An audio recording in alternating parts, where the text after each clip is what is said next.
નમસ્કાર મિત્રો, મારું નામ છે કુલદીપ સરવૈયા અને આજે આપણે વાત કરવાના છીએ એક નવો કોર્સ જે અમે લોકો લઈને આવી રહ્યા છીએ એના વિશે.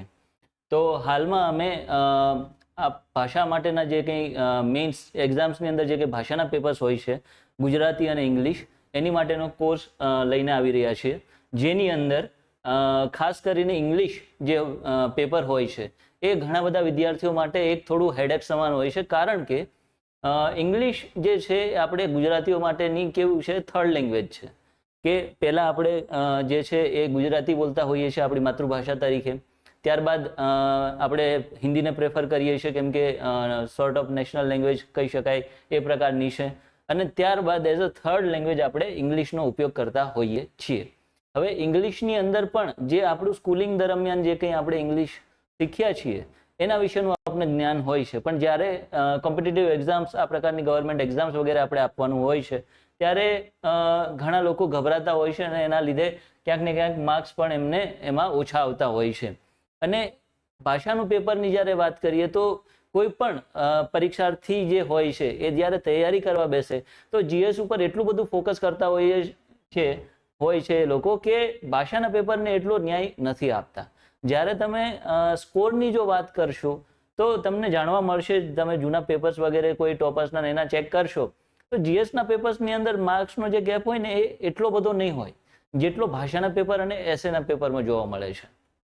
તો એટલા માટે થઈને, કેમ કે ભાષા કેવું છે, એક સ્કોરિંગ સબ્જેક્ટ છે, તમે એમાં જેટલા ખેંચવા માંગો એટલા તમે માર્ક્સ એની અંદર ખેંચી શકો છો, અને એટલા માટે થઈને જ જે વસ્તુ આપણને આવડતી હોય એને વધારે શાર્પ કરવી જોઈએ એવું મારું પર્સનલી માનવું છે. અને જ્યારે હું પોતે જીપીએસસીની તૈયારી કરતો હતો ત્યારે ભાષાના પેપર ઉપર મેં સ્ટાર્ટિંગમાં જેટલું ફોકસ કરીને એ સબ્જેક્ટને સાઈડમાં મૂકી દીધા હતા અને બાકીનો મારો ટાઈમ પછી મેં જીએસમાં શાંતિથી અલોકેટ કર્યો હતો.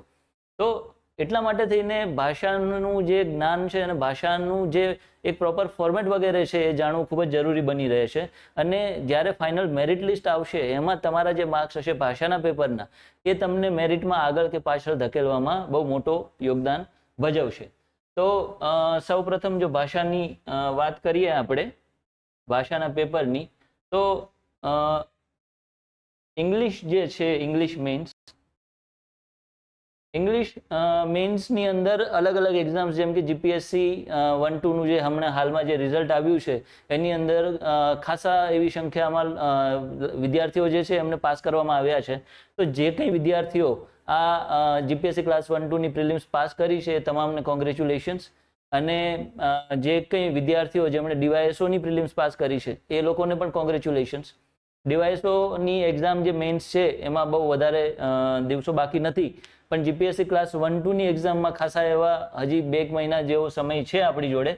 તો એની માટેની જે કંઈ તૈયારી કરવાની છે એની માટે થઈને આખો જે કોર્સ છે એ ડિઝાઇન એ પ્રમાણે કરવામાં આવેલો છે. તો કોર્સની આપણે વાત કરીએ તો કોર્સના શું ફીચર હશે, શું એમાં આપને લાભ મળશે કોર્સની અંદર. તો સૌપ્રથમ તો જે કંઈ લેક્ચર્સ વગેરે આની અંદર લેવામાં આવશે તમામ લેક્ચર્સ લાઈવ લેક્ચર્સ હશે. એની અંદર આપને એક ઇન્ડિવિજ્યુઅલ જે ટોપિક હોય છે મેન્સની અંદર, યુઝ્યુઅલી ઇંગ્લિશની જો હું વાત કરું તો એની અંદર 10 પ્રશ્નો પૂછવામાં આવતા હોય છે.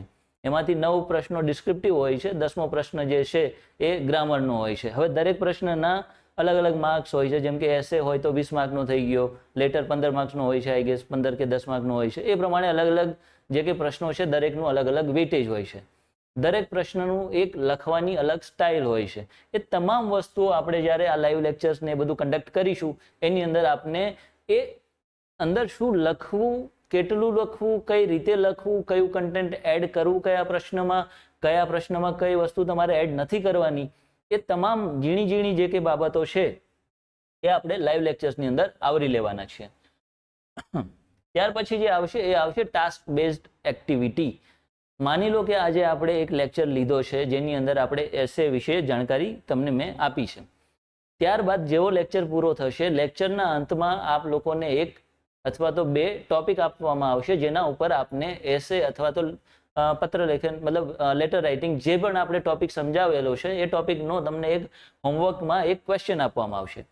એ ક્વેશ્ચનના તમારે આન્સર જે છે એ નેક્સ્ટ ડેમાં ઓલમોસ્ટ 12 વાગ્યા સુધીમાં કે 1 વાગ્યા સુધીમાં તમારે મોકલી આપવાના રહેશે.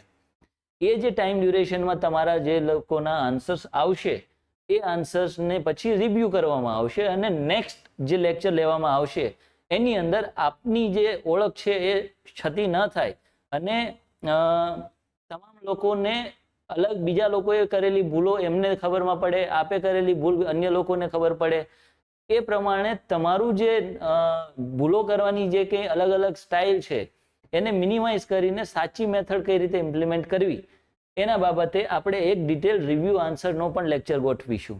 એટલે પહેલા આપણે જે તે ટોપિક છે એને સમજીશું અને ત્યાર પછી તમારા જે કંઈ આન્સર આવે છે એની અંદર તમે જે કંઈ ભૂલો કરો છો એમાંથી અન્ય લોકો શીખી શકે અને અન્ય લોકોની ભૂલોમાંથી તમે શીખી શકો અને ક્યાંય પણ કોઈ પણ જે આન્સર મોકલનાર છે એની ઓળખ ન છતી થાય એ પ્રકારનો આપણે એક આન્સર રિવ્યુ સેશન પણ ગોઠવીશું. ઓળખ છતી ન કરવા પાછળનું રીઝન એટલું જ છે કે ઘણા લોકોને એવું થતું હોય કે ભાઈ લાઈવ લેક્ચરમાં અમારા આબરૂની ફજેતી કરી છે, પણ તમે જો આન્સર મોકલશો જ નહીં તો તમે શીખશો નહીં. અન્યની મિસ્ટેક ઉપર હસવું બહુ ઇઝી હોય છે, પણ પોતાની મિસ્ટેકમાંથી ઇનપુટ લઈ અને શીખવું એ થોડું ડિફિકલ્ટ હોય છે. It is one of the quality of good administrator. તો આઈ હોપ કે તમે એ સમજશો અને એ પ્રમાણે તમારા આન્સર પણ મોકલી આપશો. ત્યારબાદ કમ્પ્લીટ કોર્સ ઇનસાઇટ કે માની લો કે ગ્રામરથી લઈને એસે સુધીના જેટલા પણ તમામ ટોપિક છે એ તમામે તમામ ટોપિકને આપણે આ કોર્સની અંદર આવરી લેવાના છીએ અને એના વિશે ઇન ડેપ્થ જેટલું ડેપ્થમાં જઈ શકો કઈ વસ્તુઓ તમારે કરવાની છે, કઈ વસ્તુઓ નથી કરવાની, એ તમામ વિશે આપને માહિતી આની અંદર આપવામાં આવશે. અને આખો કોર્સ જ્યારે આપણો સંપૂર્ણ કોર્સ આખો પૂરો થઈ જાય છે ત્યારબાદ એક જીપીએસસી પેટર્ન ઉપર જ 3 મોક ટેસ્ટ આપને આપવામાં આવશે, જેની અંદર આપ 3 કલાકના ડ્યુરેશનની અંદર જે ટેસ્ટ આપને આપવામાં આવેલી છે એ પૂરી કરશો અને એના ઉપરથી આપને અગેન એક ડિટેલ એનાલિસિસ માટેનું આપણે 1-on-1 સેશન પ્રકારનું ગોઠવીશું, જેની અંદર આપણે જે ઝીણી ઝીણી મિસ્ટેક કરી છે, અલગ અલગ એક્ઝામના પ્રેશરમાં આવીને જે કંઈ ભૂલો થતી હોય છે એના વિશેનું આપને ગાઈડન્સ આપવામાં આવશે. હવે આ કોર્સના માધ્યમથી આપને શું ઓફર કરવામાં આવશે, તો એક તો કમ્પ્લીટ ઇનસાઇટની જે મેં તમને વાત કરી એ, ત્યારબાદ આપને મોક ટેસ્ટ અને ડેલી ટાસ્ક બેઝ એક્ટિવિટીઝ આપને સોંપવામાં આવશે. ગુડ પ્રેક્ટિસીસ વિશે આપને જાણ કરવામાં આવશે કે એકચ્યુઅલમાં શું લખવાનું છે, કેમ કે જે વ્યક્તિએ પ્રિલિમ્સ, મેઇન્સ, ઇન્ટરવ્યૂ એ તમામ વસ્તુઓ ફેસ કરેલી હોય, અલગ અલગ લોકોને એ વિશે માહિતી આપેલી હોય, એ જ વ્યક્તિ તમને જણાવી શકે કે કઈ ગુડ પ્રેક્ટિસ છે, કઈ બેડ પ્રેક્ટિસ છે, એકચ્યુઅલમાં શું લખવું જોઈએ, તમે ક્યાં ભૂલો કરી રહ્યા છો, એ તમામ બાબતો આપને આમાં જણાવવામાં આવશે. ત્યારબાદ આન્સર રાઇટિંગ ટિપ્સ આપવામાં આવશે કે શું લખવું જોઈએ, કેટલું લખવું જોઈએ, ક્યાં અટકવું જોઈએ, શું વસ્તુઓ ઇન્ક્લુડ નથી કરવાની, આપ કોમ્પ્લિકેટેડ સેન્ટેન્સ બનાવવામાં ક્યાં ભૂલો કરો છો, વગેરે બાબતો આની અંદર આવરી લેવામાં આવશે. દેન અગેન દેર ઇઝ મેન્ટરિંગ, જે આજકાલ માર્કેટમાં ચાલી રહ્યું છે કે મેન્ટરિંગ માટે થઈને તમને 1-on-1 સેશન આપતા હોય છે, આપ જે આન્સર લખો એ ચેક કરીને આપતા હોય છે, તો મેન્ટરિંગનું પણ આની અંદર આપણે ઇન્ક્લુડ કરીશું.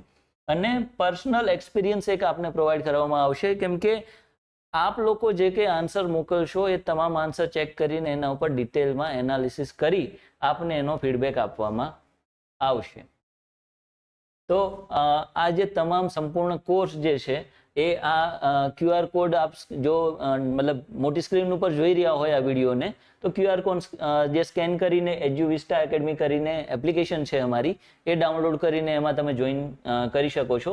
અથવા તો જે એપ્લિકેશન જે છે એની લિંક આપને અહીંયા આ વિડીયોના ડિસ્ક્રિપ્શનમાં અમે પ્રોવાઈડ કરી દઈશું, તો આપ એ જોઈન પણ કરી શકો છો. એના ઉપરાંત એક ટેલિગ્રામ ગ્રુપ પણ છે આપણું, એ જોઈન કરી એમાં તમે ડેલી ક્વેશ્ચન આન્સર રાઇટિંગ પણ કરી શકો છો. તો અત્યાર સુધી આ વિડીયો જોવા બદલ આપ સૌનો ખૂબ ખૂબ આભાર. અને ક્લાસ 1-2 મેઇન્સ અથવા તો ડીવાયએસઓ મેઇન્સ વગેરે એક્ઝામ્સ માટે થઈને જો આપ આ કોર્સમાં જોડાવા માંગતા હોય તો તાત્કાલિક આ લિંક ઉપર ક્લિક કરી એપ્લિકેશન ડાઉનલોડ કરી અને રજિસ્ટ્રેશન કરી લેજો વહેલી તકે. અને કોર્સ જે છે આપણો એ 1 જુલાઈથી લાઈવ થવાનો છે, તો જેટલા મેક્સિમમ લોકો આની અંદર જોડાઈ શકે અમારી સાથે એટલું અમે સારું એમને કન્ટેન્ટ પ્રોવાઈડ કરવાની ટ્રાય કરીશું. અને આપ સૌ મેન્સની અંદર પણ જેવી આપે પ્રિલિમ્સની અંદર સફળતા મેળવી છે એવી ને એવી સફળતા આપ મેન્સની અંદર પણ મેળવો એવી અમારી આશા છે. અત્યાર સુધી મને સાંભળવા બદલ આપ સૌનો ખૂબ ખૂબ આભાર.